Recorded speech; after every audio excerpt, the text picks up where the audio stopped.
So if you have any questions, please feel free to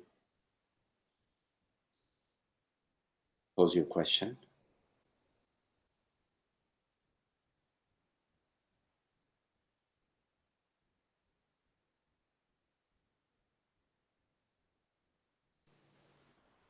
Magdi?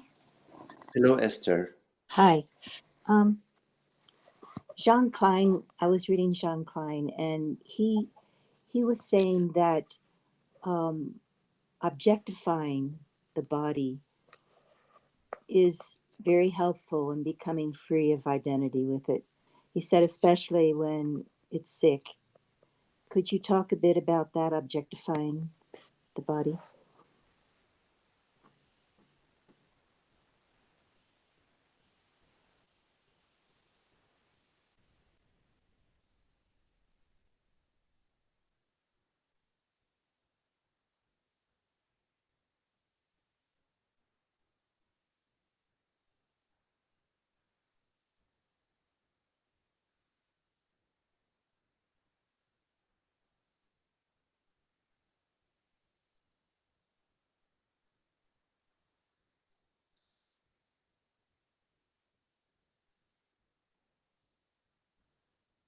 You are not an object.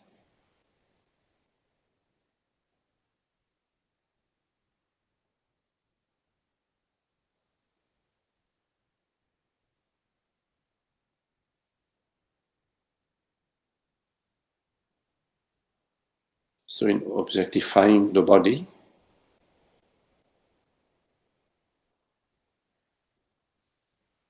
meaning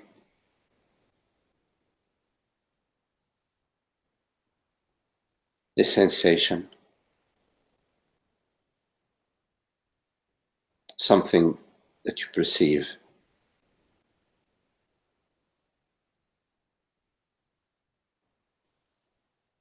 The feeling,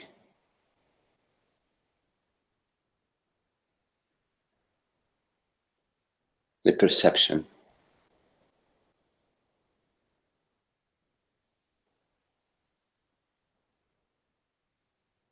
There is a certain neutrality.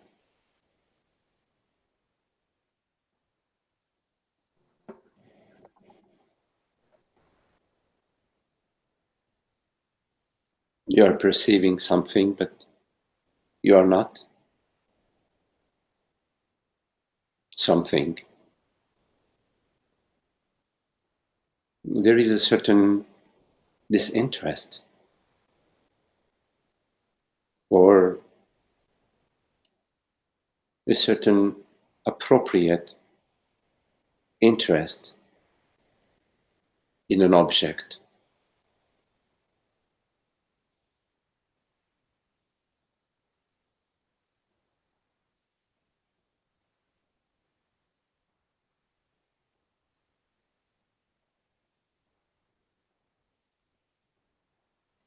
Which is circumstantial.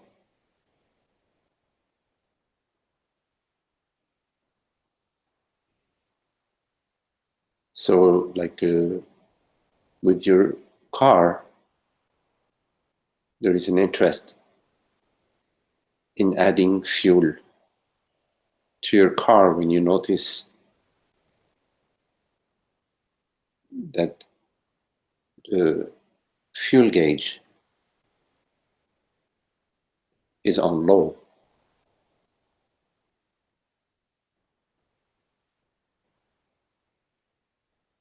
So your car is an object.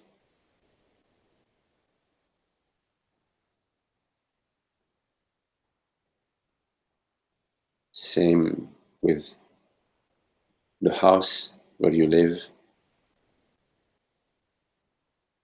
It may require occasional vacuuming or cleaning the window pane.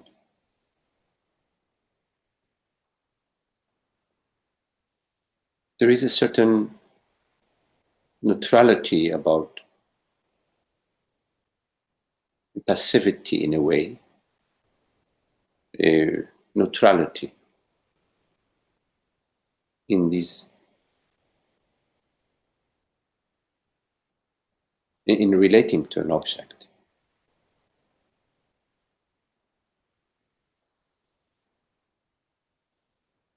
So you are not the object. You are the presence,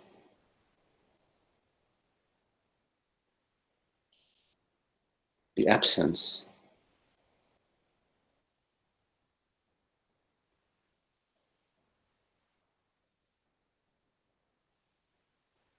You can describe an object,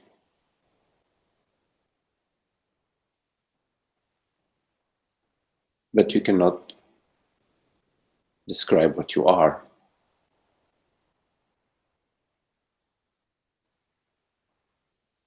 For what you are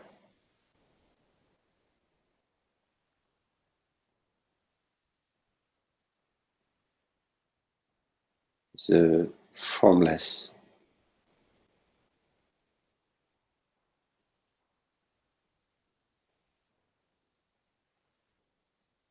The peace, the presence,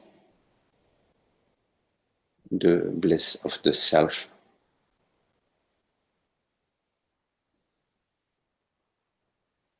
But we say Satchitananda.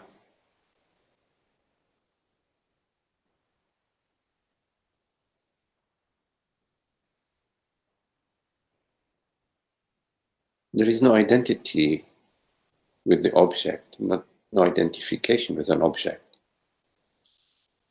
When you're perceiving an object,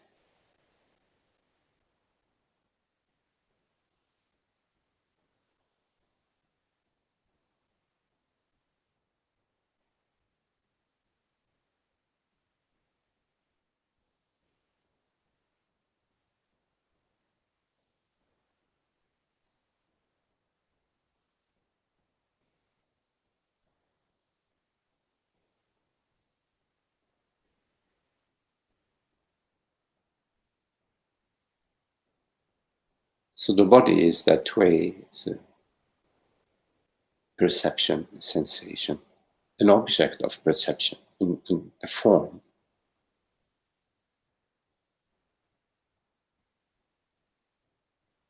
And we forget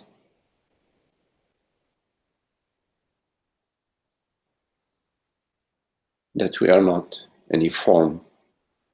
We forget that we are not defined. And so in being defined,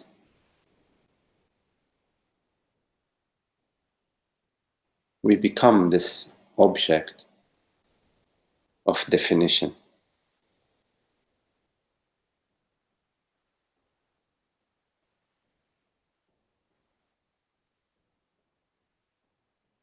Like an echo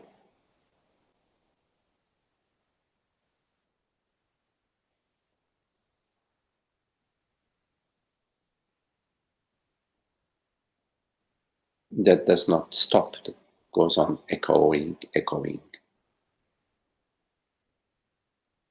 That I am this body, I am this person.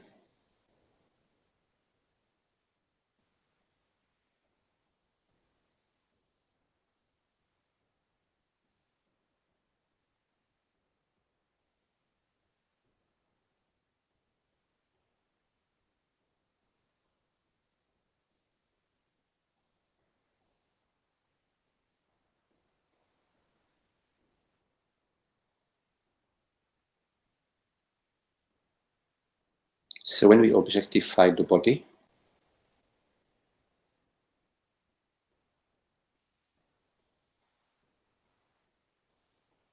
we are not identifying with the object. We are taking our stand as presence, as awareness.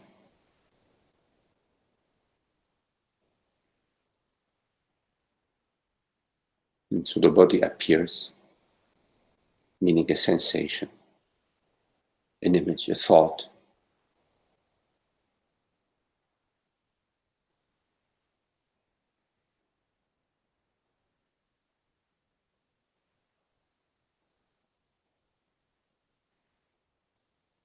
which are objects.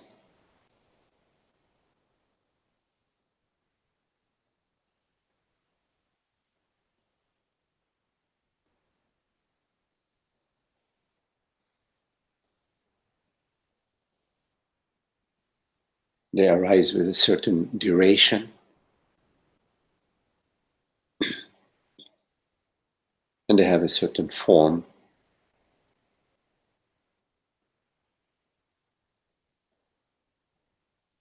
So we can detach ourselves from an object. We may like it or dislike it, but we are not the object. So you may like your neighbor's dog or not. You're not. You're not your neighbor's dog. You can have a relationship with an object,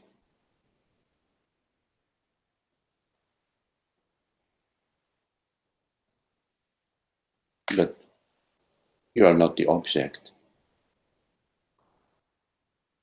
So we have a relationship with the body.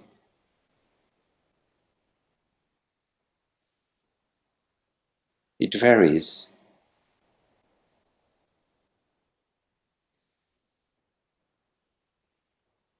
Sometimes we have no relationship with the body, like in deep sleep.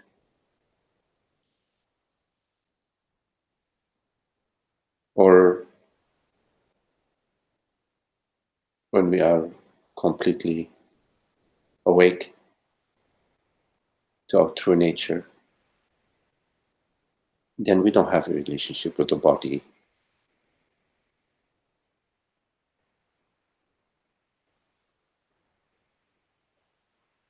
Our relationship is cosmic.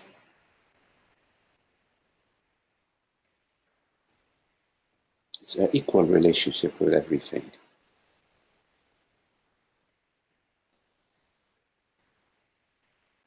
And all things come to the same level of experience. The body and the weather and the world events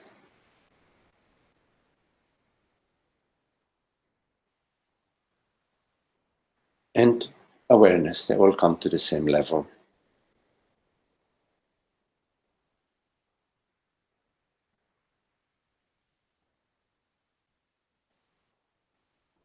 Where you are no longer the body, the body returns to its cosmic nature.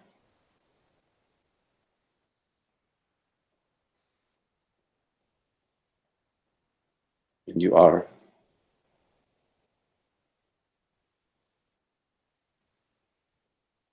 nothing and everything.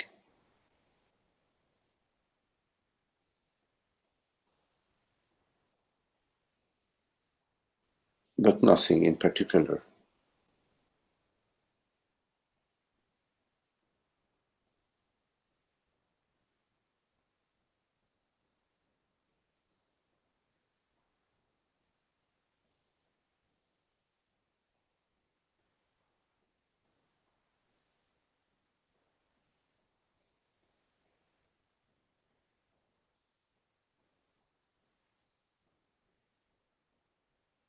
And the body is a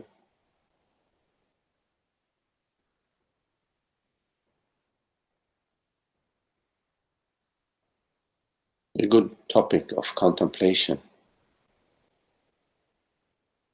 in terms of what is it?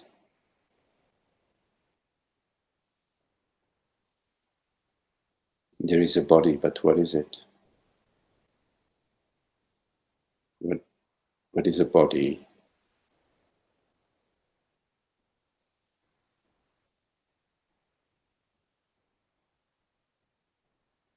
So the mind, in posing these questions without relying on any old knowledge.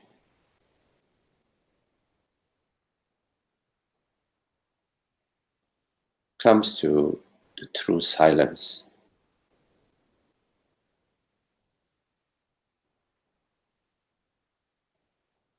the not knowing,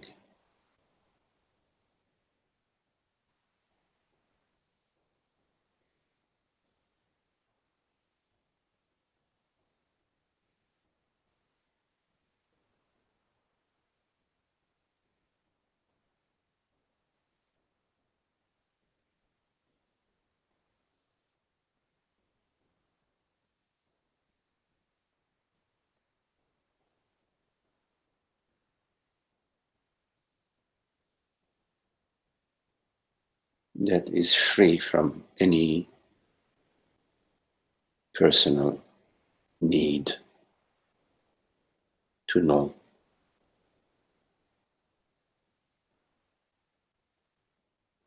that is free from the subject and object relationship.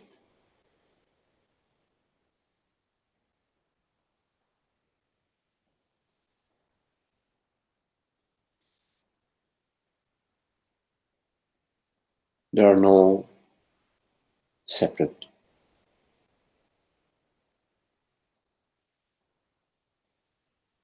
anything, anywhere. And that is your true body.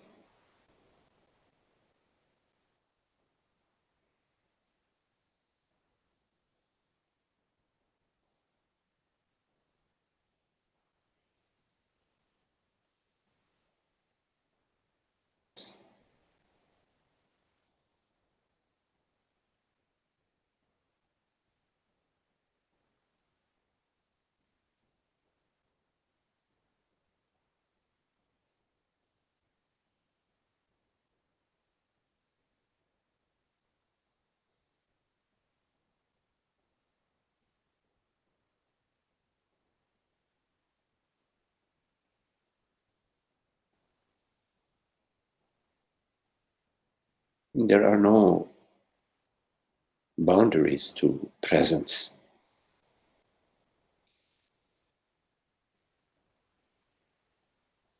What you truly are, not an object in time and space.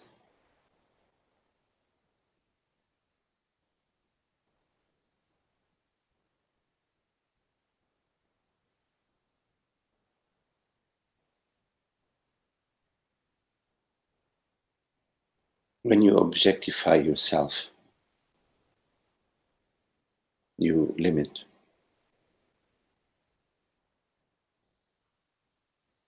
the vastness of presence. You diminish yourself and others.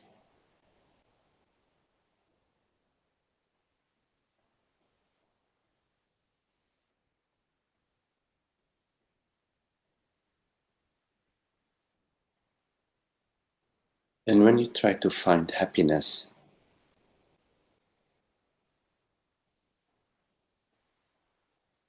among diminished forms,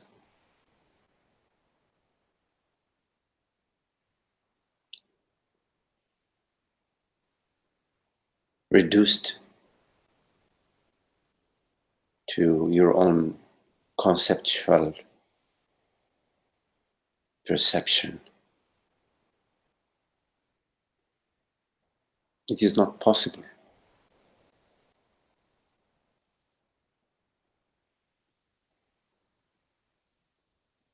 In freeing yourself,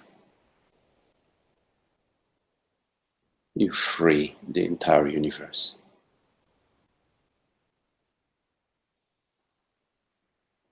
from your burden, from the burden of your own limitation,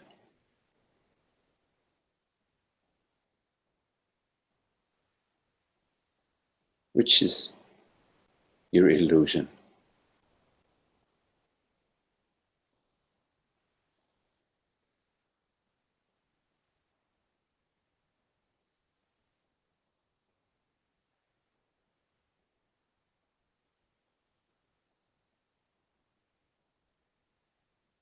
In fact,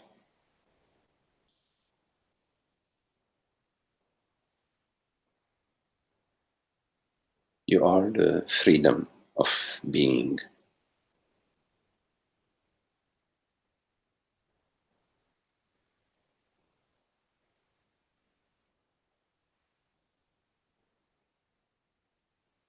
But as Jean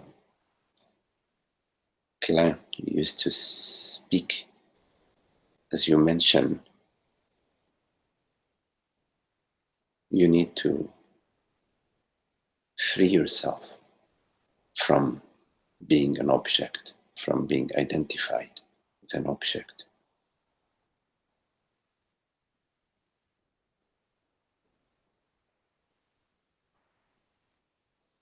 By, among other things, realizing that the body is an object like other objects. Albeit your relationship with the body is quite different from your relationship with your kitchen table, or with your car, or with your bank account. Although it is a different relationship, it is still a relationship with an object.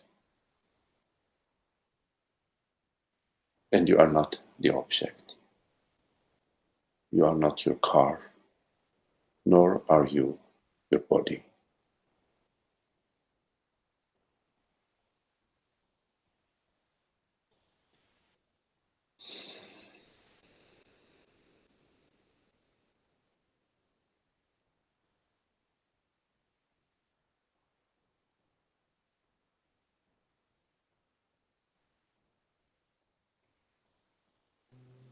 Thanks, Mehdi.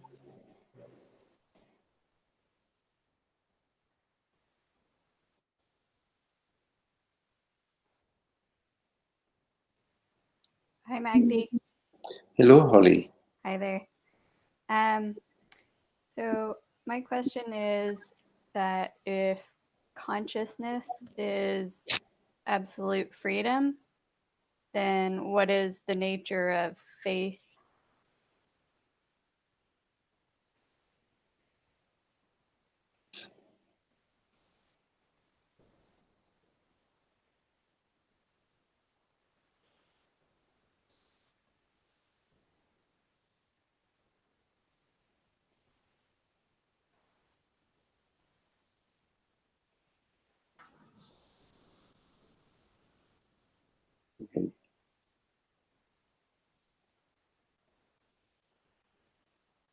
We could use faith until it is no longer useful, until it is no longer needed.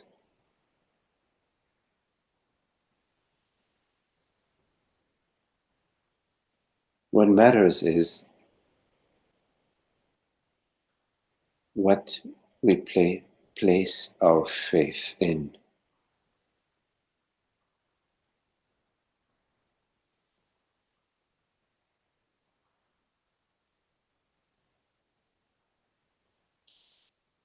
When we place our faith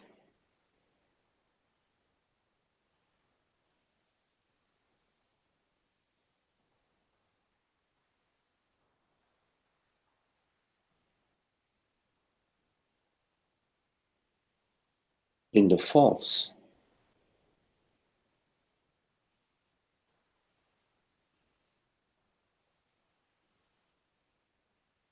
we are misled.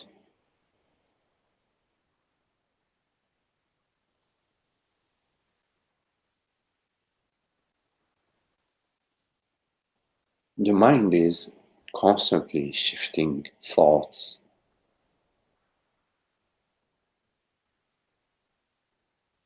various feelings and sensations and opinions, points of view.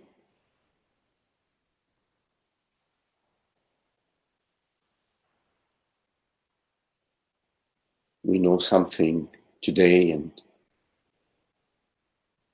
tomorrow it may be revealed to be false because some new information was missing.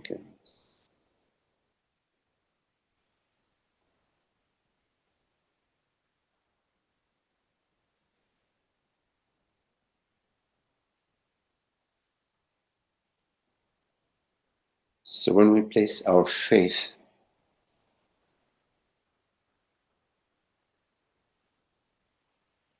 in something that is shifting, that is changing,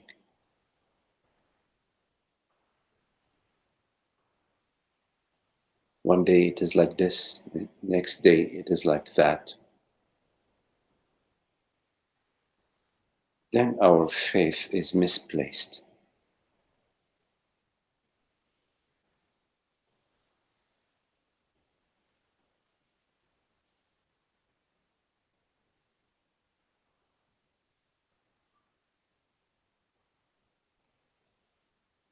How the world is constantly changing, and the mind constantly changing.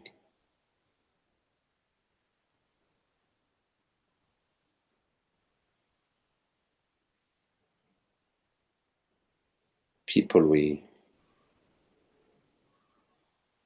thought that we knew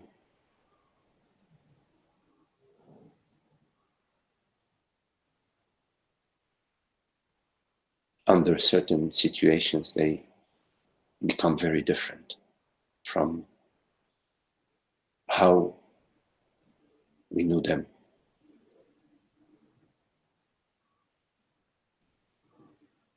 Could be very close friends or family.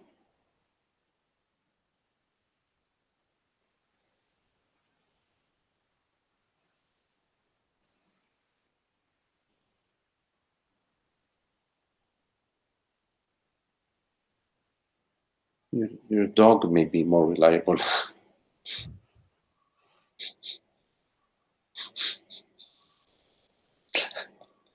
For me, it's a cat. Yeah.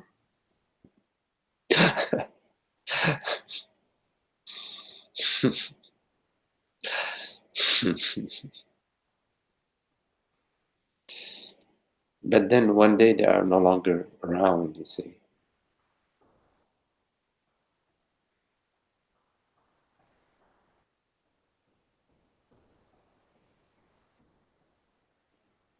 So it's really important to place your faith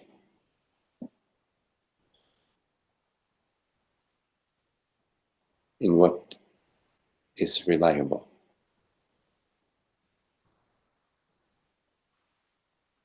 And that cannot be any object. It cannot be a gross or subtle object.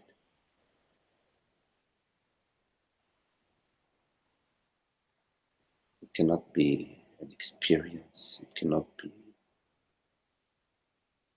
a friend, a parent, a priest, a teacher. It cannot be.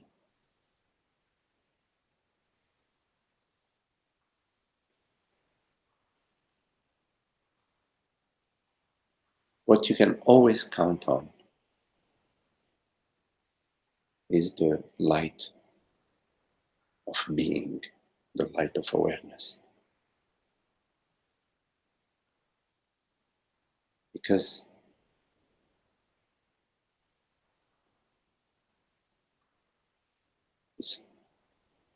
You cannot extinguish it.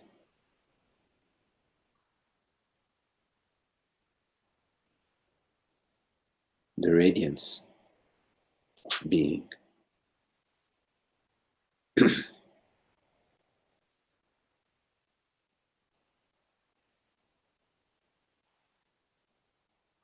So we can sense, we have an intuition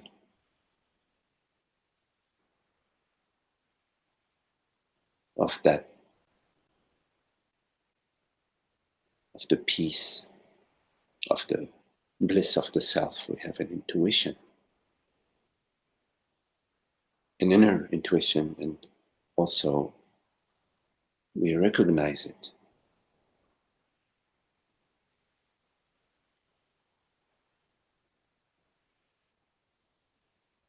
In the presence of our teacher, our friend,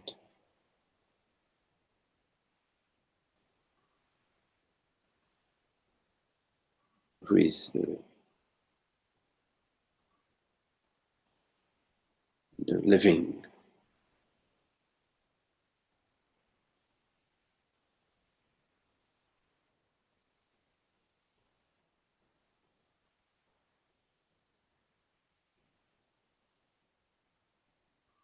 light of being.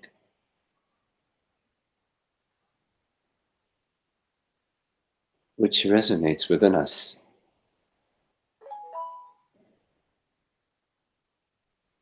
So we have faith in that recognition, which is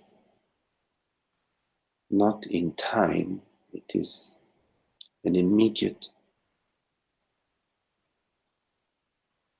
recognition and sort of a communion.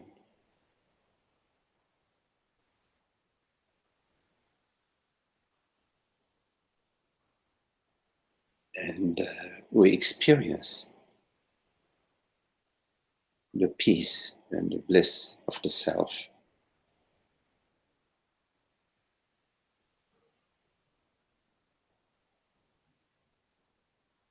And that stays with us.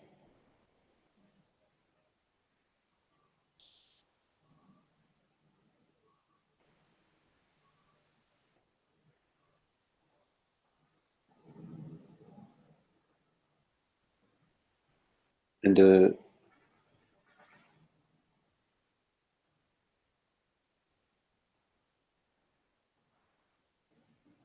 guidance and the teaching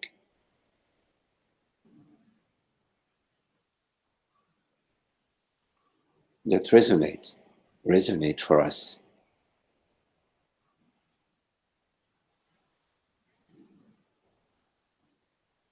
within that resonance, that inner being touched,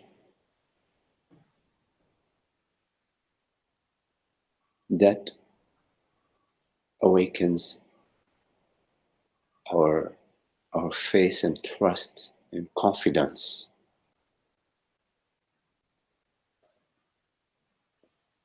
that we are on the right path. And it does not leave us. It touches us in a way that leaves an imprint.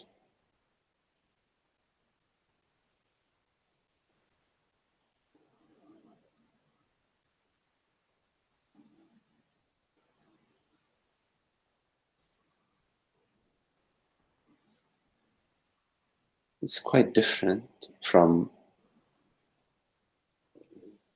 having faith out of hearsay or out of a group think or out of personal desire to belong or to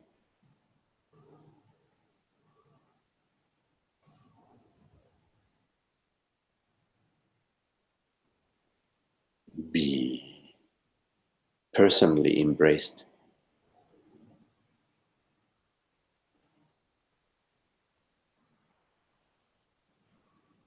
It's much deeper than that.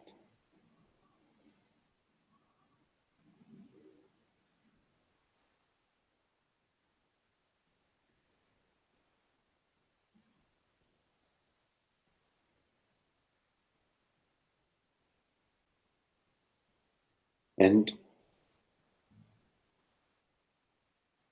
you know that your faith is well placed when your faith is increasing and your trust is increasing and your happiness is increasing. Mm.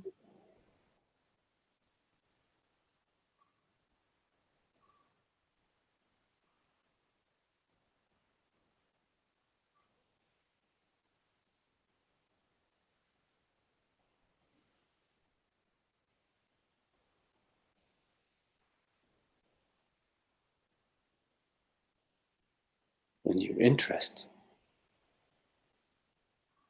in truth and your courage and your strength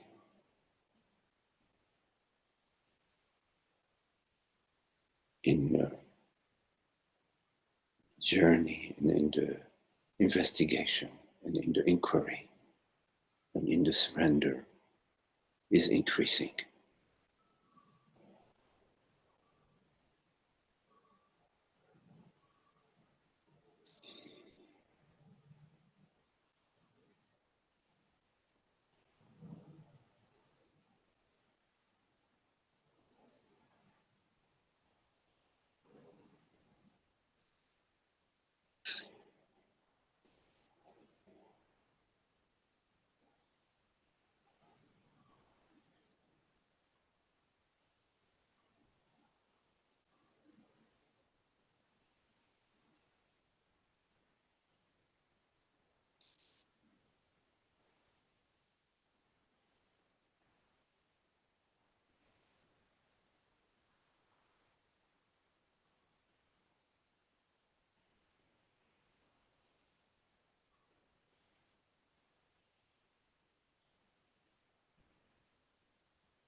So faith is not for your person.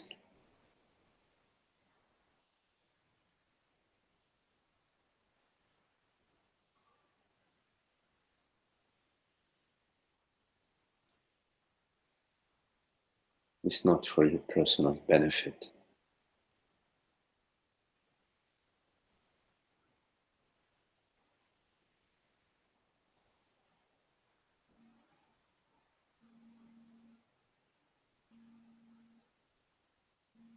It's about awakening to the truth,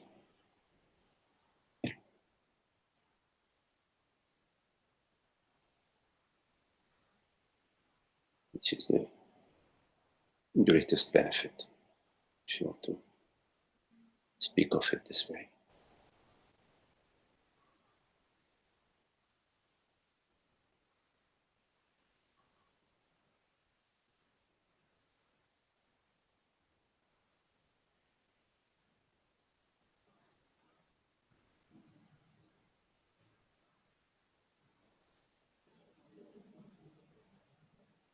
Thank you.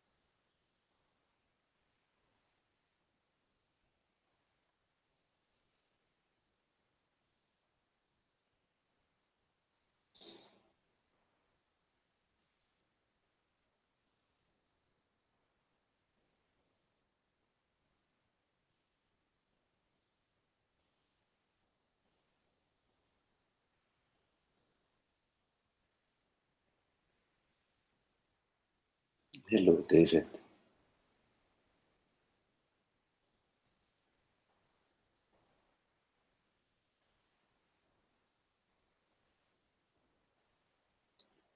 Any questions?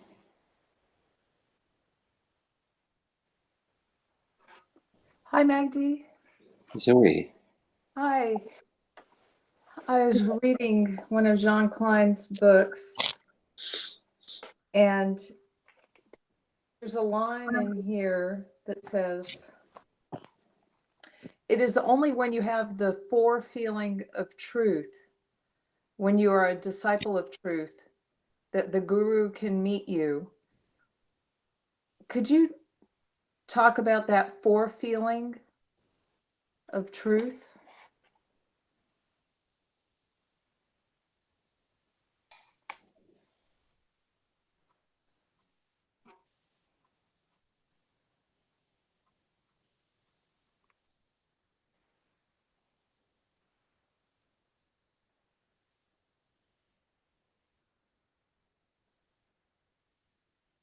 although we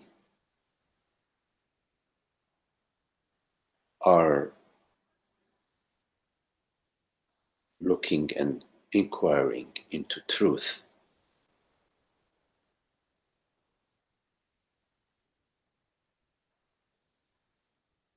there is a forefeeling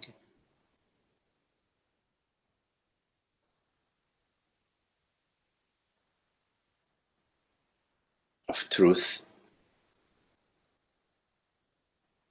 because what we are looking for, we are.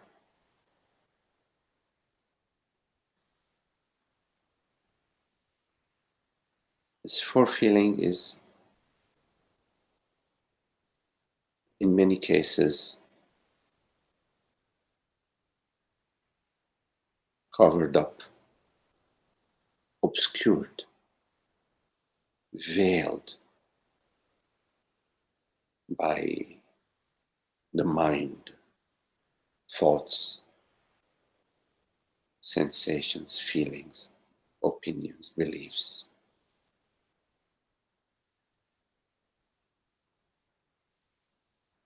Which result in many preoccupations, concerns. The entire personal veiling, the layers of personhood.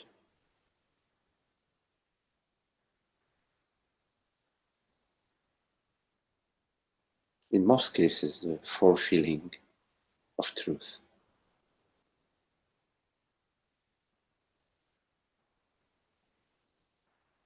Is distant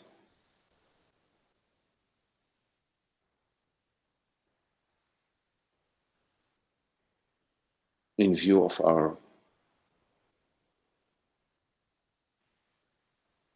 preoccupations and investments in our personal, the various aspects of our personal realm, the realm of what we refer to as my personal life.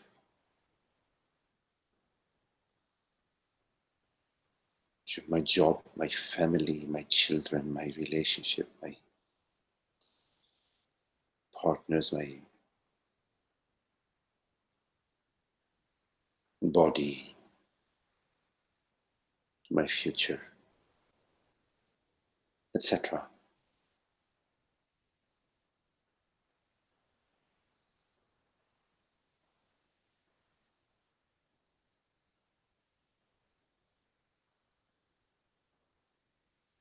And the more we remain in the personal realm,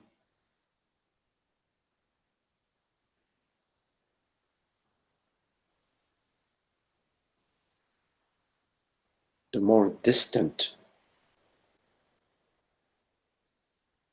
is the forefeeling of truth. And of course, the more distant is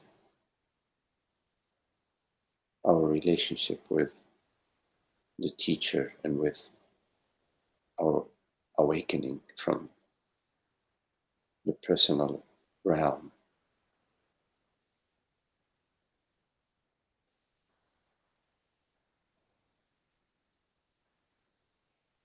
But it is bound sooner or later for us to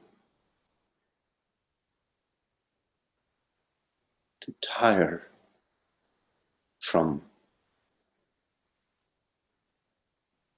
all those personal affairs and travails and concerns and the spinning wheel of samsara. We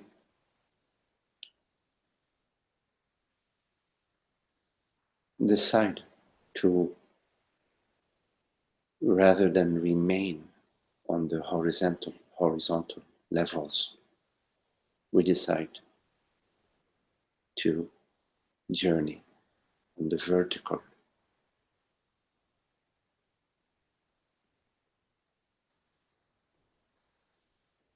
And then we are probing through the veil, not within the veils, but through the veils, to the source, which brings us closer and closer to the forefeeling of truth that is within us, since we are the reality of being, the self-awareness, the I, what I truly am, is this reality, this transparency of being, this wholeness of being, the one reality, formless, borderless, eternal, universal, Satchitananda, aware presence.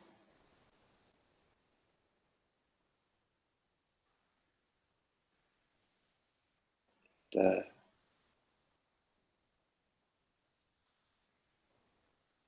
forefeeling of truth is also an inner resonance where we recognize within us the happiness, bliss, the truth, the freedom. We sense it. We may not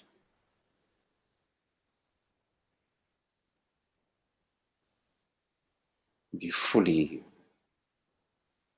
soaked in that freedom,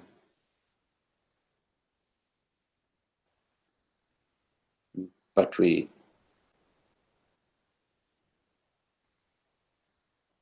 can sense it.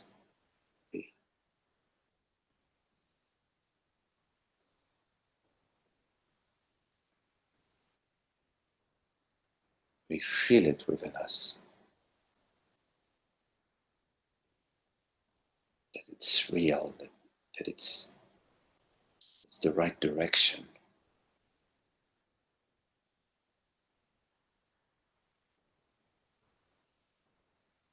And when you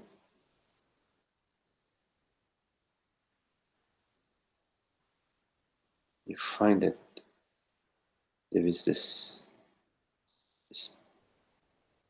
opening, this ripening, this sense of movingness,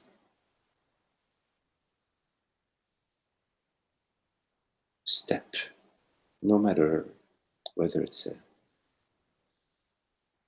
small step, but in the direction,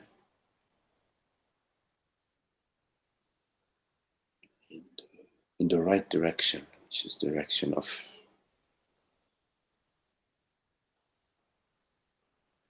peace and happiness and love and beauty.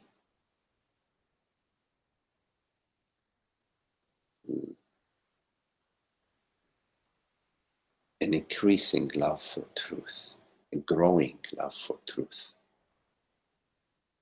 and also for everything.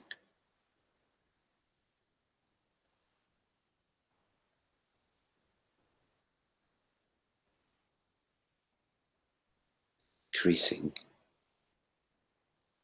sense of peace and equanimity and yesness and willingness and interest.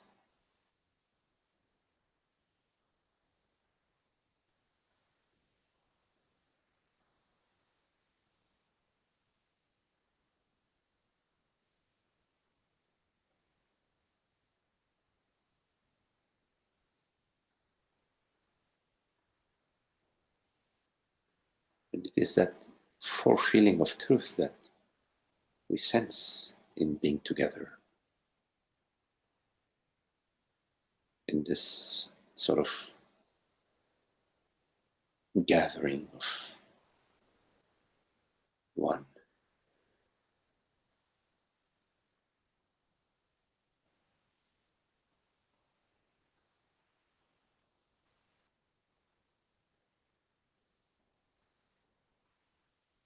And we find that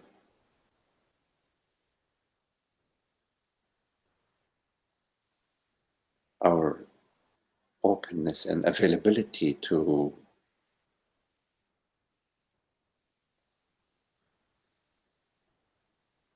truth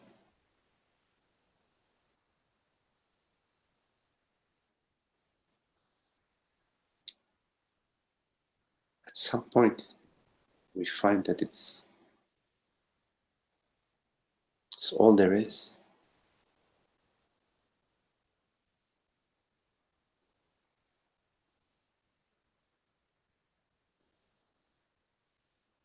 And it touches everything and guides everything, adjusts, enlightens everything. Enlightens the mind,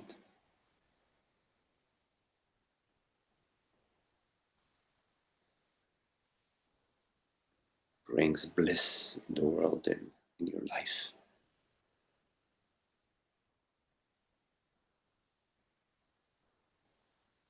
And frees you, relieves you from the sense of time and space and limitation.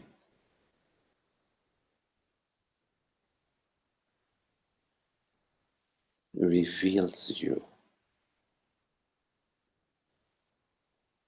the wholeness, reveals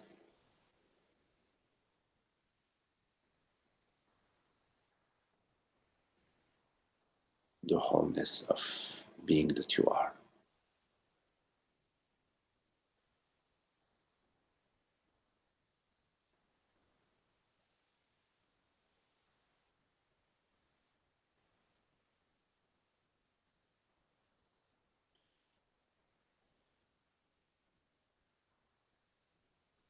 One reality.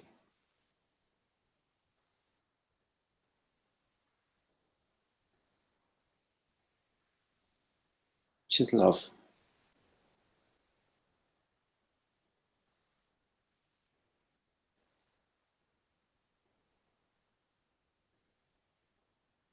We say love, but love is not a word.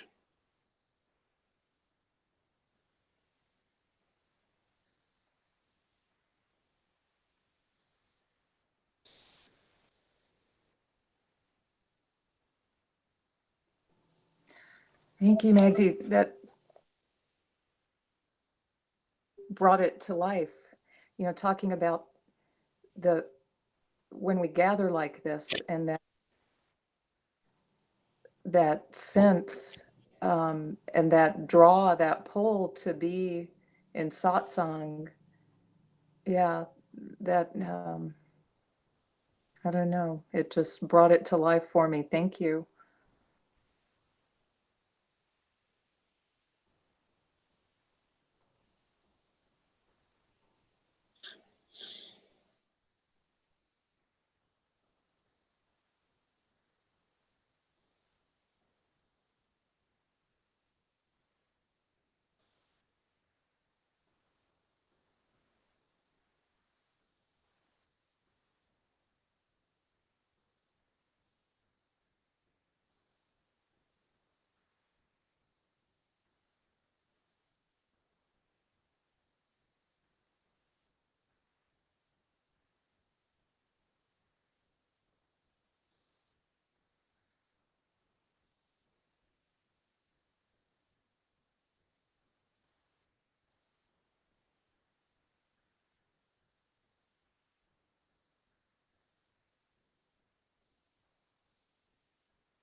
Any questions?